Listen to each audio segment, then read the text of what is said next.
settler. Comrade Karabo, Master of Ceremony. How got the Chusa Sepe Horere, for one settler? Le settler of a little.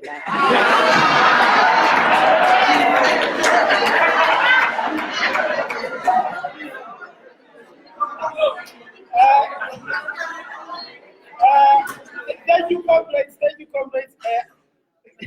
We mean it. We mean it. Rona to put black first, land first, retire for a relwa leba swing.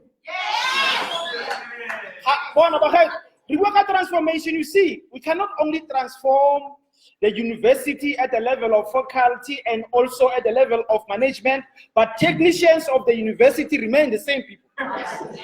No. Let us blacken the campus proper. You know, when I was university in Nakale,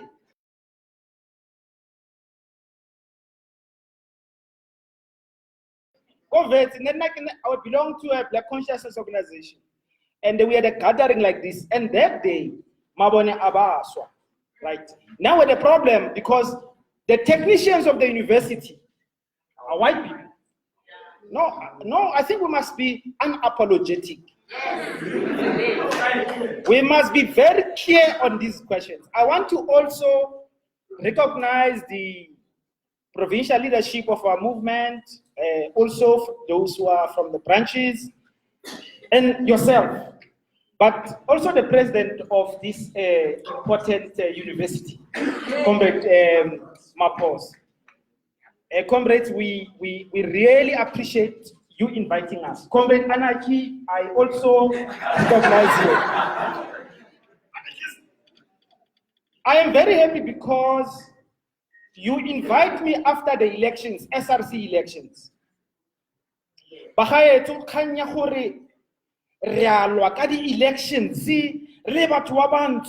we are divided, we are all bringing money and corruption, we're wasting time with these irrelevant matters is a problem. So I'm happy you're calling me when you're not dealing with that, so that we can deal with the real things. And I'm also happy that the students have chosen a revolutionary to lead them. Pambi, now come back, President Pambi. I recognize also all the student movements, fighters, I see them there, the back.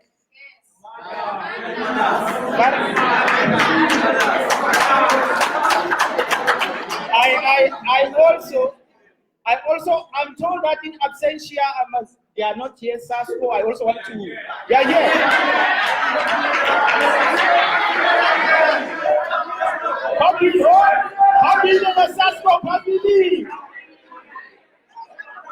But most importantly, comrades, most importantly, I recognize the revolutionary force, which is the independence of this university.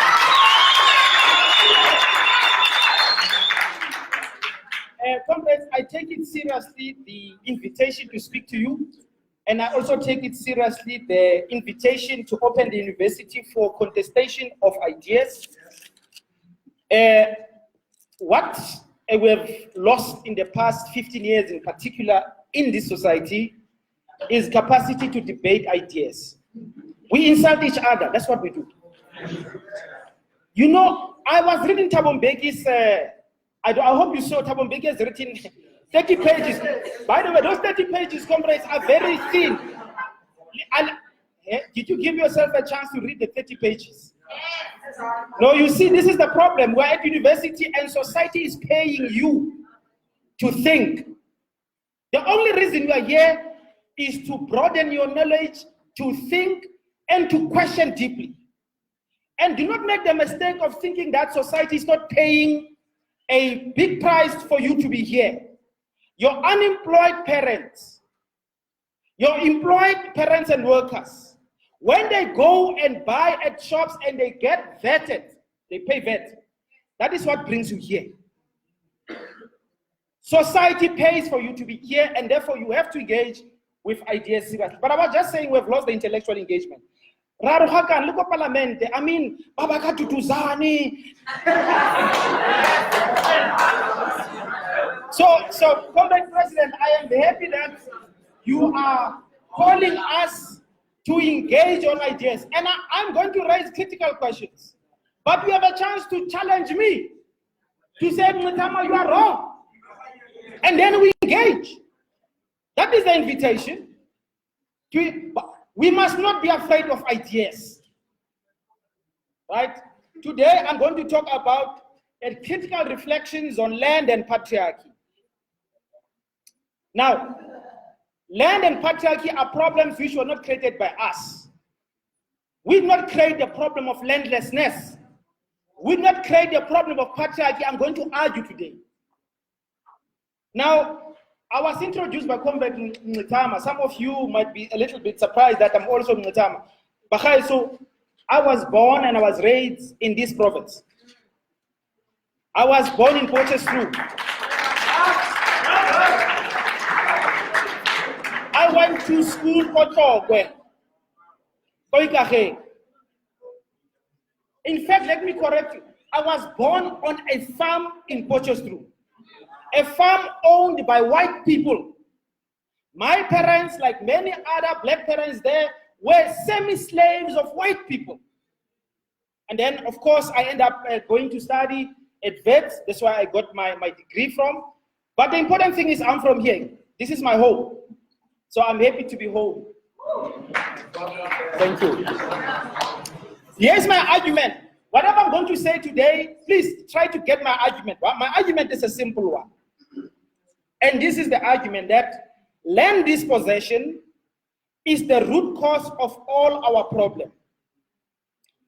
Land theft by white people is the root of the tree I want to call white supremacy. I want you to imagine a tree. I call this tree white supremacy tree. At the root of this tree is land dispossession. The branches of this tree is what we call patriarchy sometimes. It is what they've given us, tribalism. They've given us self-hatred as in xenophobia. They've given us poverty. But at the root of it is land dispossession, is land theft. Literally all our problems come from white people stealing our land. And I'm going to articulate this because when some people don't know this, but you know the patriarchal problem, the problem of patriarchy as in men think that they must rule. Black men, you can't rule anything. You are being ruled. There are no black men in the sense of my manhood means anything. That is why when I grew up, even now I see,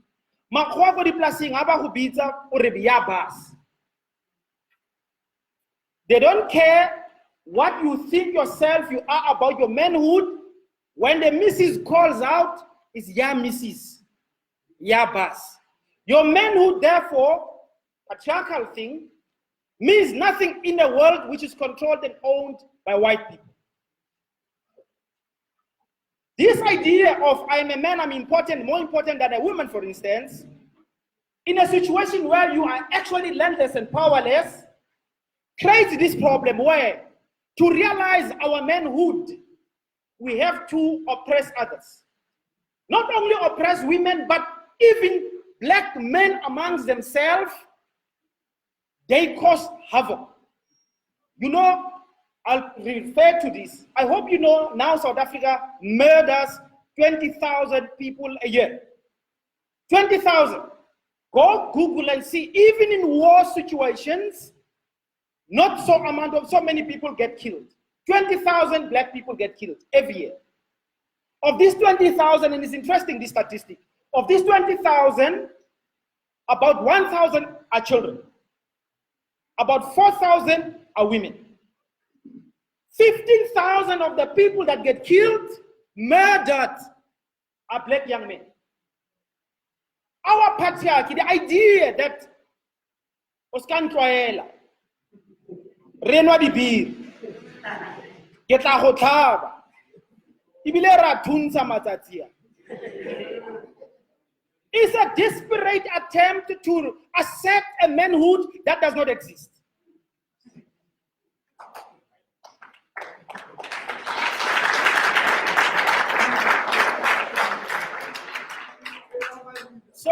So, but I will go back and talk about who created this empty manhood, or to use a more maybe scientific concept, to talk about masculinities of dispossession. In the sense that we have these masculinities of black men, but are masculinities of dispossession. I'm arguing that at the root of this problem is landlessness that makes us powerless. So the social order we have, and we must call it, I argue, I'm not going to lecture you on land dispossession 1652. We all know that, I hope. We lost the last big battle is 1906 Bambata. 1906 Bambata. 6 years later, the ANC is formed as the African Native National Congress. Akiri, we know that story. I just fast-tracked you for over 300 years, basically. 1652 to 1906. And then we see in 1912, the formation of the ANC, which was a native. By the way, you don't know this, some of you who come from the Congress. The ANC, when it was formed, it was only for blacks only. Natives. The ANC accepts white people only 1985. There's a very interesting argument that you can go through when Sobukwe walked out of the ANC in 59 to form the PAC after the adoption of the Freedom Charter, because Freedom Charter came out, it is ANC.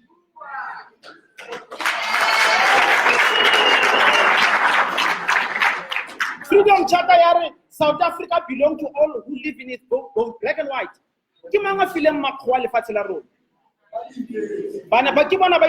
That's why Resibukwe about ANC former PAC. But Morogoro, the ANC people, Morogoro conference. Yes. It is where, of course, it's a big thing about Chris Ari there, but it is where the ANC already, because these white people were, the Communist Party white people were controlling the ANC, were able to say, accept white membership. But they said yes, but not for leadership. So they could join the ANC, white people, but they could not be members in leadership, NEC. Only in 1985 did the ANC accept white people, because black people in the ANC were defeated ideologically by white people. That is why Thabo Mbeki is complaining bitterly in the 30 pages. He says the ANC is not a black party. Zuma, you dragging us back to blackness. We don't want to go to blackness because the ANC, it is not a black party. Think about what Mbeki is saying. Mbeki is complaining that Zuma is making ANC black. Yes, that's what the 30 pages is about. He says, when you say land expropriation without compensation, you as Zuma, and you say we must expropriate the land of white people because it is justice for black people, you are wrong. That is not the position of the ANC. By the way, Mbeki is right. That is not the position of the ANC. And all of you who support the Freedom Charter. Once you say you support the Freedom Charter, it means you say the land belongs to white people and black people. How are we going to expropriate them when you say the land belongs to them? What is the basis of expropriation then? I hope, comrades, you all take seriously our history of liberation movement. Go look at what Limbeda is saying. Go look at why Sobukwe left the ANC. Go look at a group of people called the Makiwane brothers. The Makiwane brothers were, in fact, one of the brothers were killed in 1980 in a Transkei white people sent him to go kill him there. Because he was saying ANC must remain black. But black people who said that were defeated inside the ANC. I just wanted to fast track this issue of why it is important to talk about a blackness. South Africa is a white supremacist, anti-black, patriarchal, and capitalist society. I hope Ramuilsa bell hooks. Bell hooks. Maybe something read the notes. Bell hooks. Go check out Bell Hooks. Bell, B-E-L-L, Hooks, H-O-O-K. Bell Hooks, S. She's a black feminist in the US. One of the most important voices in the feminist discourse. A black woman who's trying to help us think through these questions. America, and we say even South Africa, is a white supremacist, anti-black, patriarchal, and capitalist. I have spoken elsewhere about If you want to understand we are where we are in South Africa today, why you are the only ones fighting for fees, why you are in township and squatter camps, why white people are in well-developed suburbs. If you want to understand that reality of South Africa, which all of us have internalized and make natural, how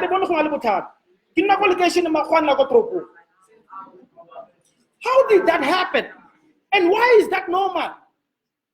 I mean, in Portugal, I mean, I don't know, but please raise your hand, comrades. Okay.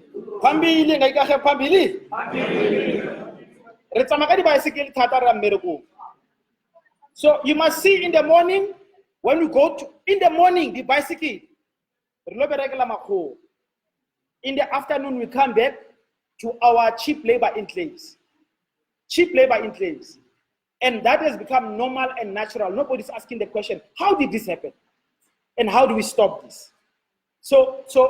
But this, again, go back to the land question. If you don't understand that, you have to ask the question about then question. Now, let me first direct you and say, the consequences of land theft, the consequence of our defeat. I have written an essay, Ebitwa Sibetiwe. We defeated. So in that essay, I've argued, when we meet another black person, we are defeated.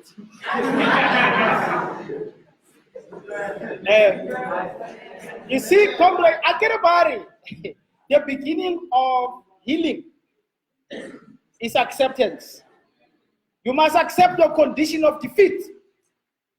And then you say, what do we do to get out of this condition? Part of that defeat, comrades, it has serious consequences. It has consequences such as white people become our masters, we become their slaves. We created an anti-black state, and Zuma is correct when he defined the state in terms of those three elements of, the judiciary, the legislature, the executive, and I want to add, of course, elements of ideology such as the media, such as the school, the university, the church, and the family. Right? The state of South Africa, created in 1652 up to now, is anti-black. Its job is to kill you when you demand rights as a black person. The Marikana massacre is not an accident. It is how the South African state, created in 1652, never transformed, never broken down, managed now by the ANC, have to react to black people. If you make demands for land, for decent wages, for free education, the state responds with bullets.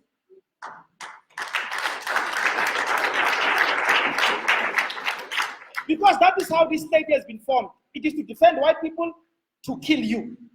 And unfortunately, in 1994, the ANC did not change. Comrades, today, some of these comrades were caught by BLF. Mahua are resort like plasing and so on. Most of you, when you know fees must fall. The courts are not with us. The law is against us. A lot of our parents have lost their jobs. They try to go CCMA, there's corruption, then they go to the labor court, they lose everything. In Pretoria, as we speak, BLF is occupied.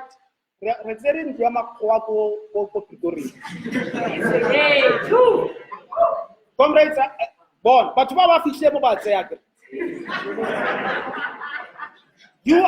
are not, let me tell you, you are not going to get back your land through any process other than taking it back. I'll talk about this because politicians are playing games with you. They want your votes. And then they're playing games with you about giving you land. That is not going to happen. But I'm saying even in that situation, you must see how the court is coming down on us. On taking a house, a double-story house in a very nice place, abandoned by white people for 3 years. Now our people take it. They say, no, we must leave this house. When they took our land, there were no courts, but I'm saying the law is against you. Even those, I will argue with, particularly those who study law, that no, Comrade Leo knows this. He knows that revolutionary lawyers end up in jail. But revolutionary lawyers must be used. Like now, we occupy land, and then we must come to Comrade Leo. Comrade Leo, we're going to court. I do go quadrant to la pirata plus here we have.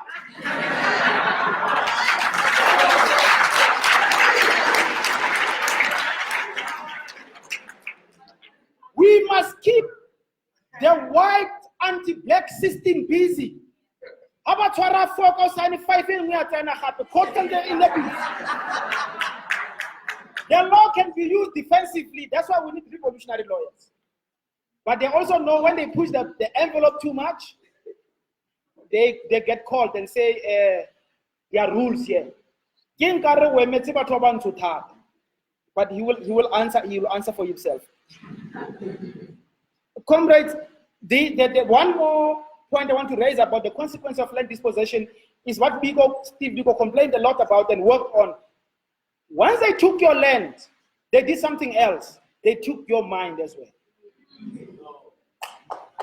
So we not just lose our land, we lost who we are, we lost our minds. That is why today I'm speaking to you in English, because our African sense of being, our African gods, our African identities were taken by the process of land dispossession. BLF after taking land, this is what BLF is saying. They also took our minds and they put inside a little white man. In our heads, there's a little white man, and that white man is very busy. When you want to think as blacks, that white man gets very busy in the brain. Make sure that you don't think like a black person. One white person comes in here. We spend 10 minutes explaining why maybe he must be here. You see what I'm saying? We should not be considering these people at all. They're a minority of foreigners who have no right to be in our country.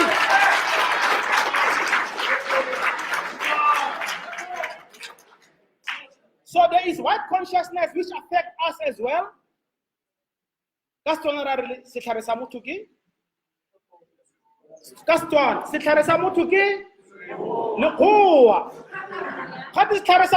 because Lekoa is big, is there, it's got all the answers. There's the white man inside. Steve Biko about black consciousness to bring back our minds so that we can see black, we can love black, we can respect black.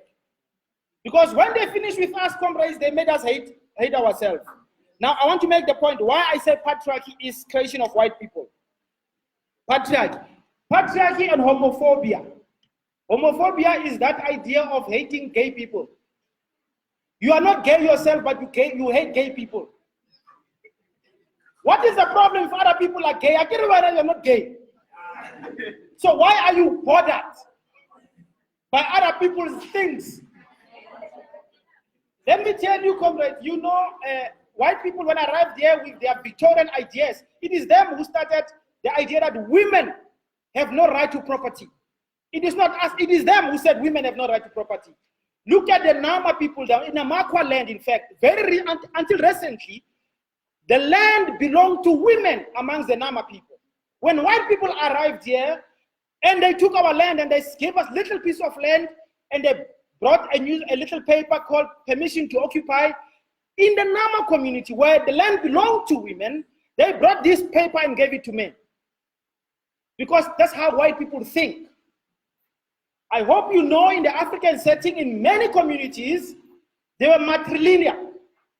In other words, these societies were led by women.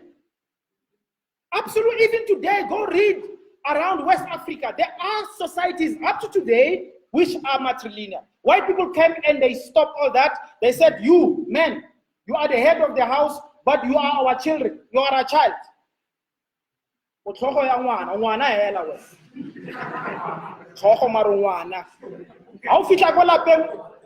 You create problems for your family because of this. And then they use the Bible wrongly. Even the Bible says that. No, comrades, we must have we follow Sankara. Sankara says women, the liberation of women is not incidental. It is not something we think about after. It is to say the white system has divided us. And the white system have created this thing that makes this secondary contradictions amongst ourselves. How do we create a system where liberation is for real? Comrades, there's a problem, of course, with white feminism. White feminism says black man is a problem. White feminism says it is a clever trick to make sure that we are divided and we do not unite as black women and men to focus on the real enemy, which is all white people, both their men and their women.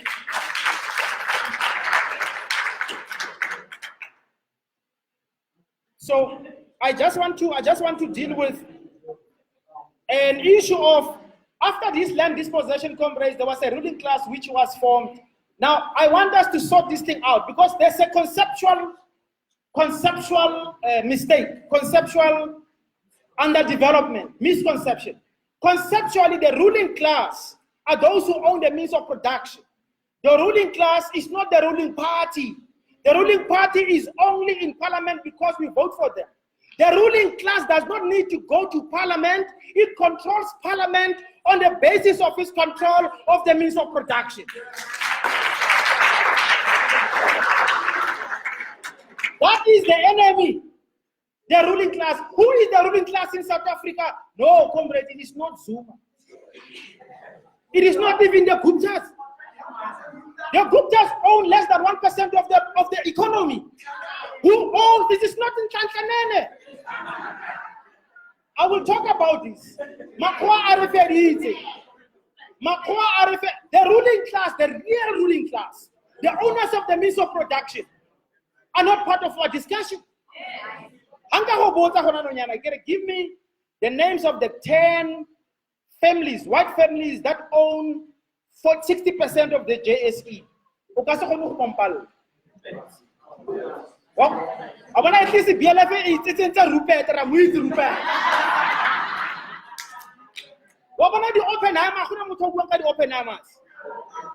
because the Christoph Versen, Marcos Joste, goes back and you see, comrades, these people are not, you know, the power of the ruling class is to make itself invisible. But they control our, you know, when Johan Rupert says, I don't want Nhlanhla Nene will be removed tomorrow. In fact, I believe Nhlanhla Nene was removed by Stellenbosch. Because Nhlanhla Nene is too slow in privatizing the state-owned entities. They need somebody who can move with a bit of a pace, you know, because they are worried about the elections as well. Tito Mboweni is going to be very effective.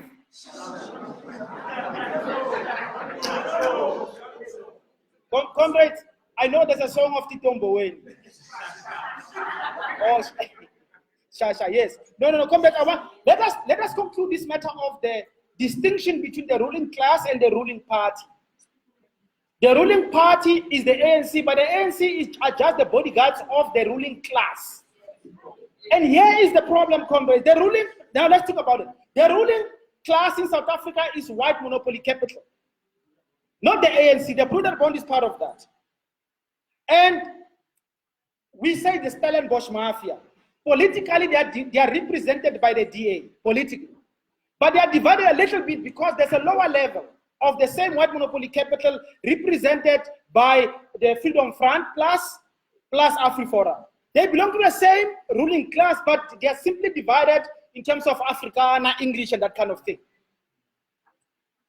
Let me repeat this. White monopoly capital is the enemy, is the ruling class, and politically it is represented by the DA. Politically. And AfriForum is part of that arrangement. If this is true, and I'll be very happy to hear contestation from you, no, the ruling class is not white monopoly capital and it is not represented by the DA.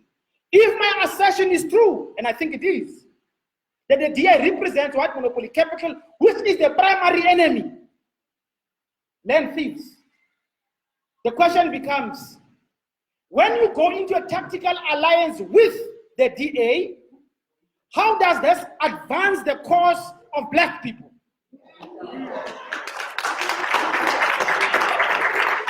No, comrade, this question is not a rhetorical question. It's not a rhetorical question. I'm asking this question because I want an answer.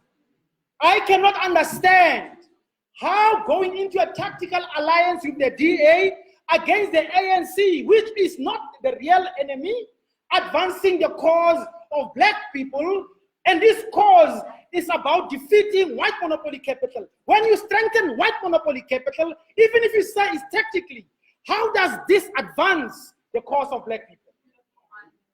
This is a question that you're going to have a question and answer session. Raise your hand and let us hear you.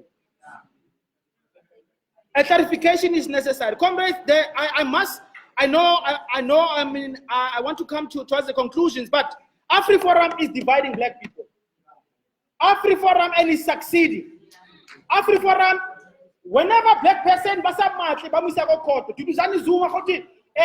in some, I don't know how many years, was involved in an accident, they go and they make a case against him. Duruzani Zuma is there in leg irons. Zuma is in leg irons. Now I'm told also they are also taking Tanzania to court and so on.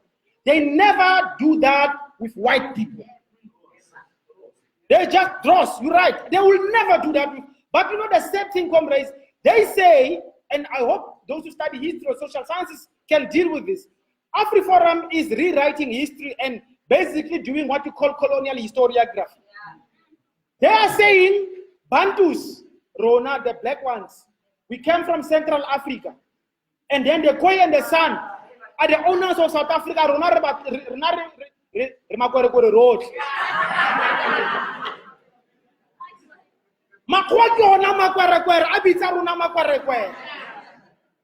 BLF does not accept the African colonial border.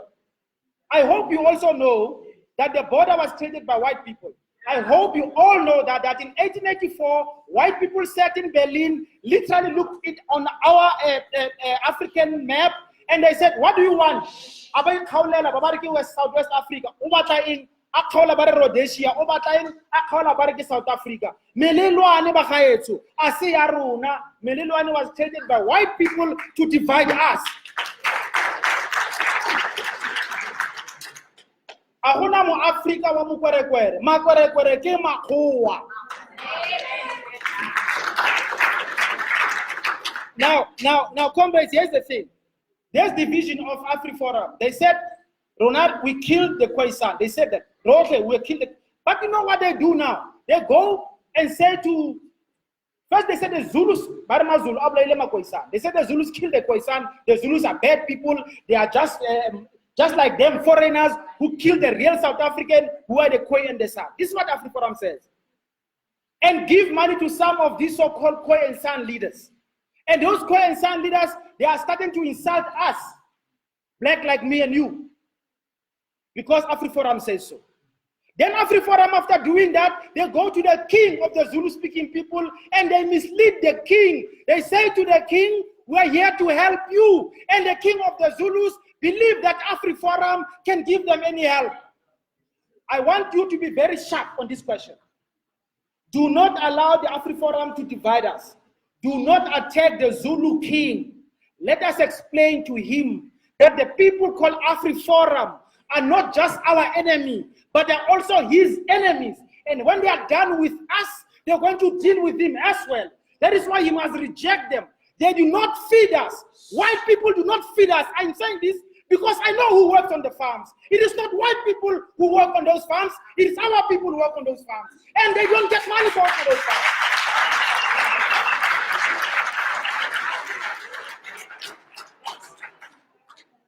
King Goodwill Zwelithini has been lied to. He has been misled by the enemy of his people and the whole of black people. We must talk to the king, explain this point. That on the one hand, when AfriForum is with the Khoi and the San, says to the Khoi and the San, the Zulus are the one who are killing you. When they go to the king, they say we are with you. It's an old strategy of divide and rule. And Rona, we fall into the trap of the AfriForum. We start attacking the king. Don't do that. Attack AfriForum.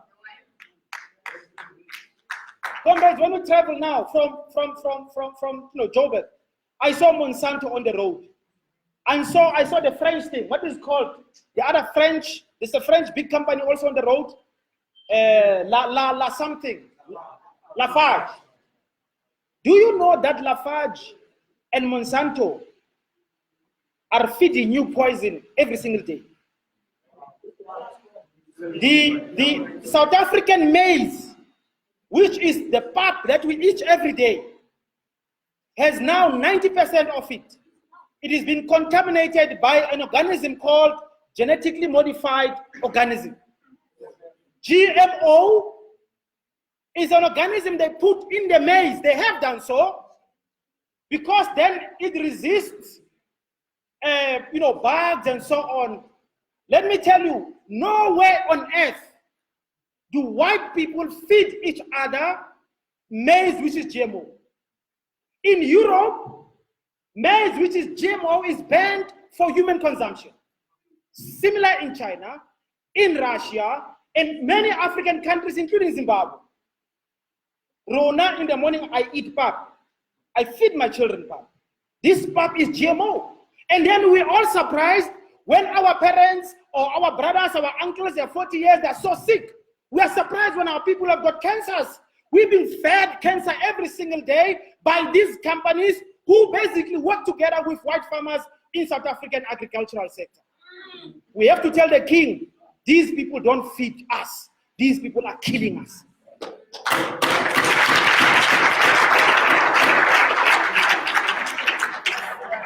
I just want to say, if we return our land, if we get back our land, we will be able to feed ourselves and we'll know what we eat. Right now, we don't know what we eat. White people are using profits to poison us. Another thing that I was going to spend time talking about, but I'm not going to, is corruption. They're using corruption. They're using anti-corruption to divide us. They know, comrades, we all hate corruption. Corruption, but they control the media. And so when they don't like me, they said Mngxitama is corrupt. They use their media to put me in position of looking like I'm corrupt. Because you all hate corruption, you end up being mobilized by white people against one of your own. They never do this with their white people. They never say white people are corrupt. Unfortunately, they have money and they run the media. They come to some of us, give us money, and I've got files on you. I got files on you. I got smaller skeletons on you. And then we'll see that, comrade, is a very coordinated thing. I hope you saw how Nhlanhla was hit. It was well coordinated. The media, once it starts moving, it moves as one. And once the media says you're corrupt, you're finished. And now when we read the media, our radios also do the same. And who owns the media? You know, people don't know that City Press is owned by white people. Swatan is owned by white people. It is a Broederbond project. You read there because it's in black and white, you believe this is the truth. So I'm saying let's raise critical. Anti-corruption has been used against us. We don't want corruption, yes, but be careful who they say is corrupt. Be careful. In fact, you're right. The corrupt are using anti-corruption to basically settle scores. Yeah. One of the most corrupt person in South Africa is called Pravin Gordhan.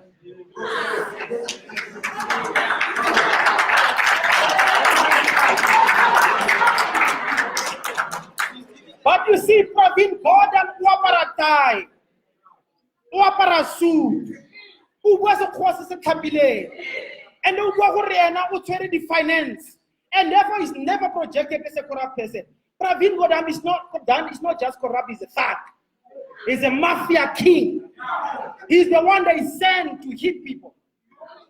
But he's never ever, comrades, we have information about what Pravin has done as a minister, what he's doing right now. If you read, you can see he's privatizing state-owned entities. What they have done, they run them down and then they give them to each other. The biggest corruption happened not under Zuma, it happened under Ramaphosa. I hope you know, we are paying 1.4 trillion rand to something called the IPPs, those independent power producers, which up to now produce about 5% of the energy that we need. 27 companies have a share in this 1.4 trillion rand, and some of these companies belong to the brother-in-law of the president of the country. But you see, that's not even the big problem. The big problem is the majority of this money goes abroad to white people. They said nuclear is too expensive. Zuma is corrupt with his Russians. We are going to protect the fiscus. When they're going to power, within 3 months, they signed off 1.4 trillion rand to white people, and it's not seen as corruption. That IPPs, if you follow even Jim, follow NUMSA, they will tell you it's going to cost us too much. It's already costing us jobs, and it's not going to solve the problem of energy. Corruption is clean. But because they run the media, me and you don't see them as corrupt. I'm asking you then to be a little bit cautious about how anti-corruption is being used. VBS Bank. Corruption completely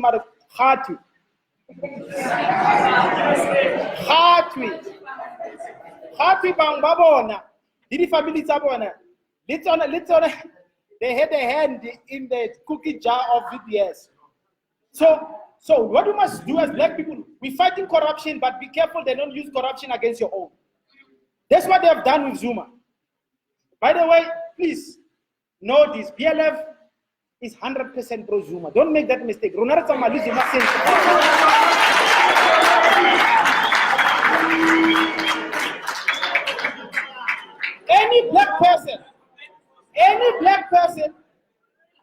Any black person who comes under attack from white people, we defend them.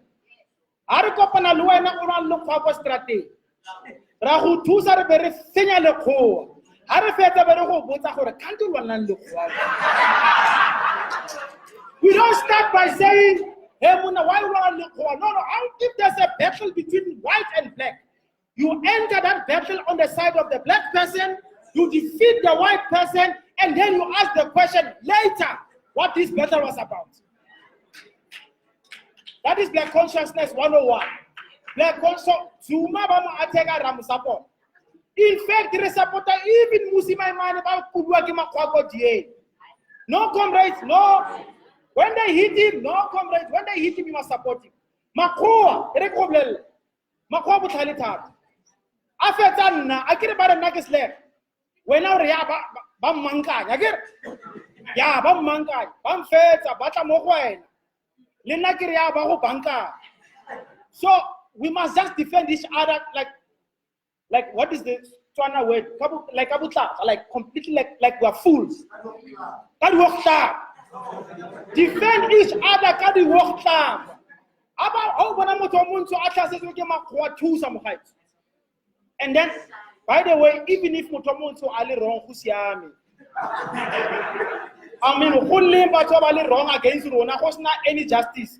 So if Ali is wrong that day, it's okay, it's fine. Resolving a historical problem. Comrades, let me answer one question and I'll conclude. This question is this: will there be land expropriation without compensation before the next year elections? No. Yes.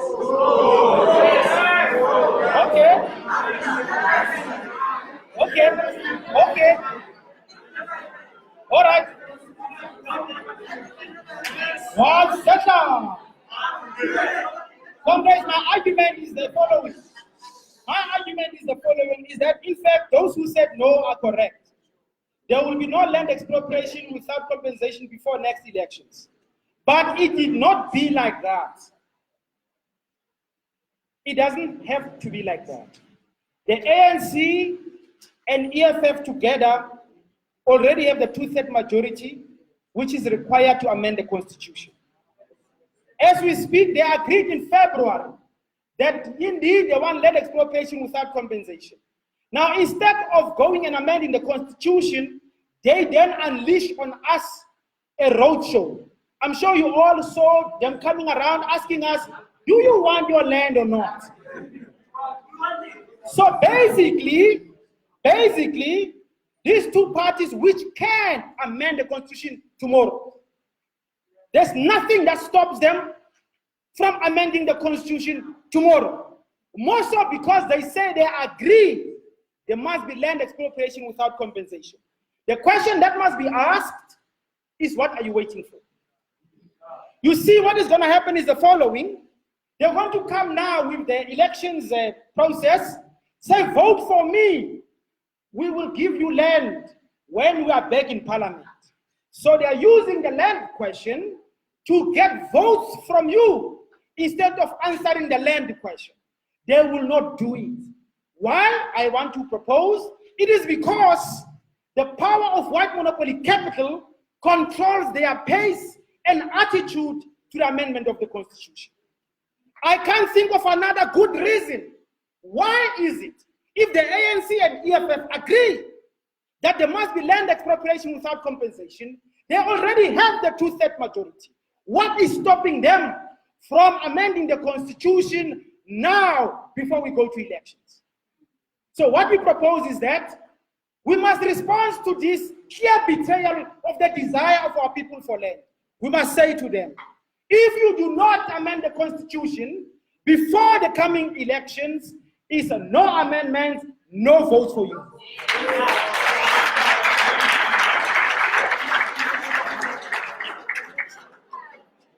Now, of course, BLF is going to contest elections. Yeah, but what must we do? We are not going to wait for politicians, comrades. That's why we as BLF are organizing land occupations. We are organizing taking the land. La di bona di plaza again. La bona heke again. Santere organizing. So what you must do in your region, you must go and organize with your people. Go talk to the community leaders. Go talk to the structures, all of them. EFF, ANC, HOTE. Like the president was saying, the land question, I battle political party. Ara tsa lefatshe mo sera go fala le ANC la le EFF BLF la tsa lotle le batho ba bantsho leaving the IFP tsa leave motho a die mo fo go siama ba gaetso a ke re tsa lefatshe la ga ela nzile. No, comrades, we must unite all black people on the land program, but we must warn them first. What politicians are playing a political game with the land question, then get organized to take the land. In the Western Cape, BLF already identified 10 farms, Saha, Johan Rupert. Yeah. Johan Rupert has run to court. You can Google Johan Rupert and BLF. You will see we go court at Tabuha Copa Coto Hore, interdict the Scatsa and the Placide. Who's very Johan Rupert, when the Placide in the heart. Say tenants out of one can't get anything about the Bua, very sharp. Most una di Placide fitang 100 tagot. Recoho telling I eat the Bankanya to Horabakotana go plus in Taka Johan Rupert. So what we are saying, and those of you whose parents and grandparents have a land claim, you must go to your community and explain to them that you know where you were removed. Government of the ANC is not going to give you the land back.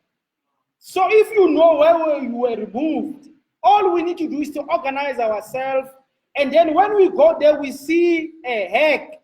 We break down the hack.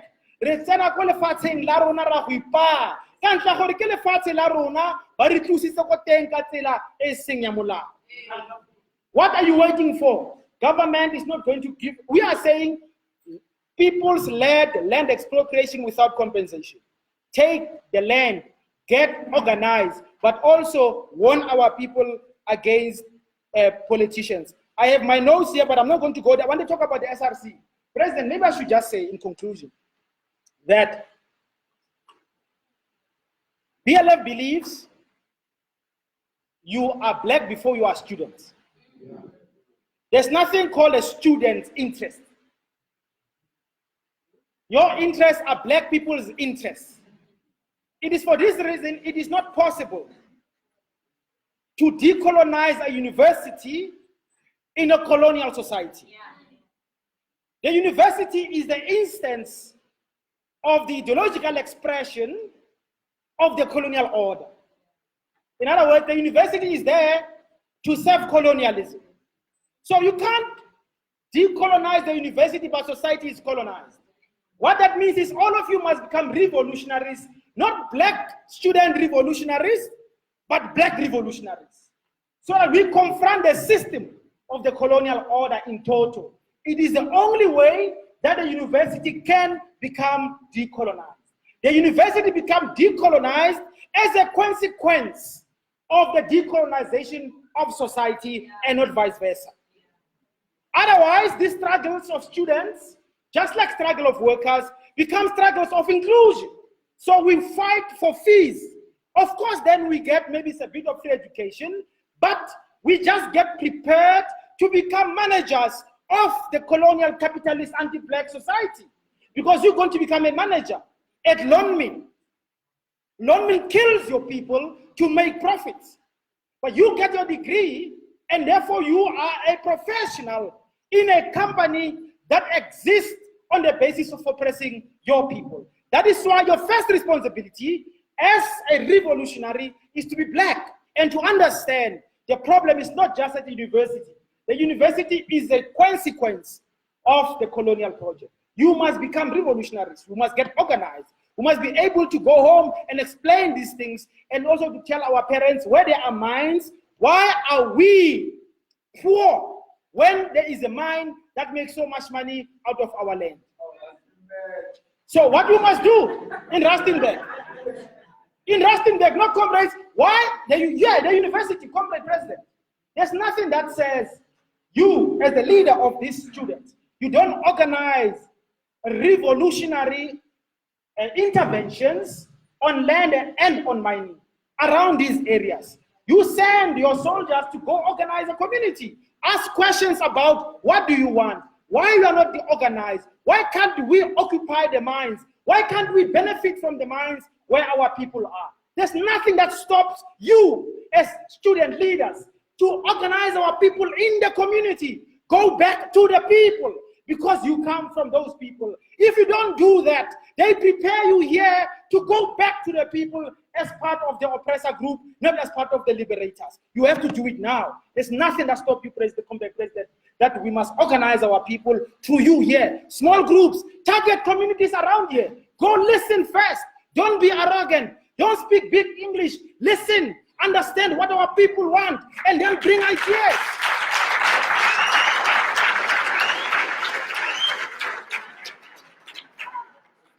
We must not wait, Comrade President, for the politicians to solve our problems, because it's not going to happen.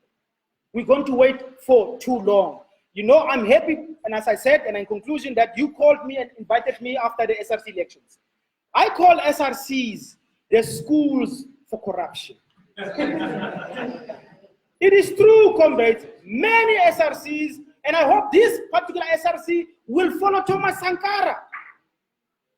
Look at the student, or rather the leadership values of Thomas Sankara. I hope all of you know who Thomas Sankara is. If listen with Thomas Sankara, Google as a brief. Thomas Sankara. Pambili Thomas Sankara, Pambili. Thomas Sankara was a young person like many of you. When he became president in Burkina Faso, this is in 1987, he sold all the luxurious cars. He used a bike to go to parliament or to cabinet.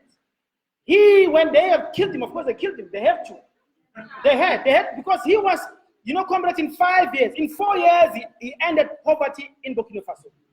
He got the people to work with him, to work with government, not against government, and they made sure that there's food security in Burkina Faso. He liberated the women of Burkina Faso. He was the first to identify HIV and AIDS as a problem, and they made a big intervention in that area. He basically dealt with the desert, because Burkina Faso is part of the desert. He planted more than 10 million trees to hold back the desertification of the country. They brought in railway in Burkina Faso. He cut the salaries of himself and the comrades who were there with him in government, and even the soldiers. He opened the barracks. He made sure that those hospitals, those shops are open to our people, and our people got better services, because he provided a clear leadership based on the people first, then the leader. We ask the leadership of this university to do the same.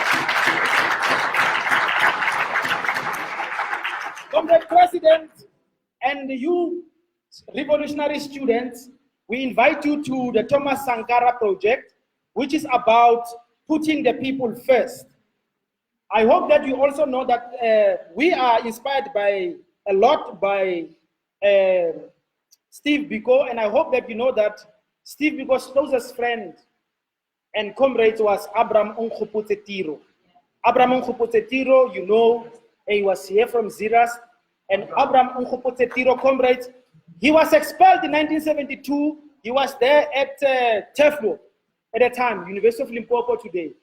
The closest friend of Steve Biko, Abraham Mngxitama. Comrades, there is no June 16 without Abraham Mngxitama, because what happened is, when they expelled him from the university, and you know the shocking thing about that time, 1972, when they expelled Tiro, so many students, black students from all the black campuses left university in solidarity. I'm not saying we should do that, but for me, comrades, I get goosebumps when I think about that kind of level of sacrifice. One of you is being targeted. We say, if one of us is being targeted, all of us will sacrifice. When Abraham Tiro was expelled, he went to Soweto, he taught there at the high school. He taught and he met a young man called Tsietsi Mashinini. Tsietsi Mashinini was close to Khotso Siahlolo. These two were trained ideologically on black consciousness by Abraham Tiro, and they became the leaders of the 1976 Black Power movement. Therefore, there is no 1976 uprising without Abraham Tiro, who was very close to Biko. I think of Biko as the Karl Marx, and I think of Abraham Tiro as Lenin, because Abraham Tiro, unlike Biko, was able to implement ideas and make philosophy come to the people and become a weapon of our people. That is why those young people of Soweto were able to confront the apartheid state with bare hands, with bravery, with clarity, and for love for black people and liberation. Let us honor Abraham Tiro by following the footsteps of Sankara and making sure that your SRC comrade becomes a revolutionary SRC, and let us attack Makwa Akopika. Makwa Akopika Akasibona. Comrades, we can't allow that those white people there can harass black students on campus the way they are doing, and we're folding our arms. Call me comrades when we go there, because I want to be there as well.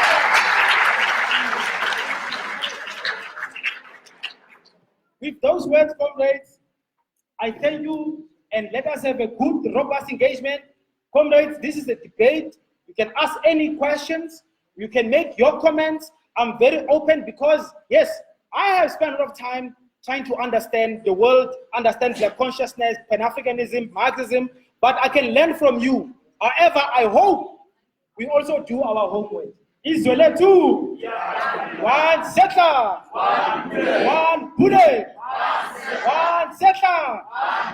Siauta tum chaba siauta, siauta tum chaba siauta, siauta tum chaba siauta, siauta tum chaba siauta, siauta tum chaba siauta. Thank you very much.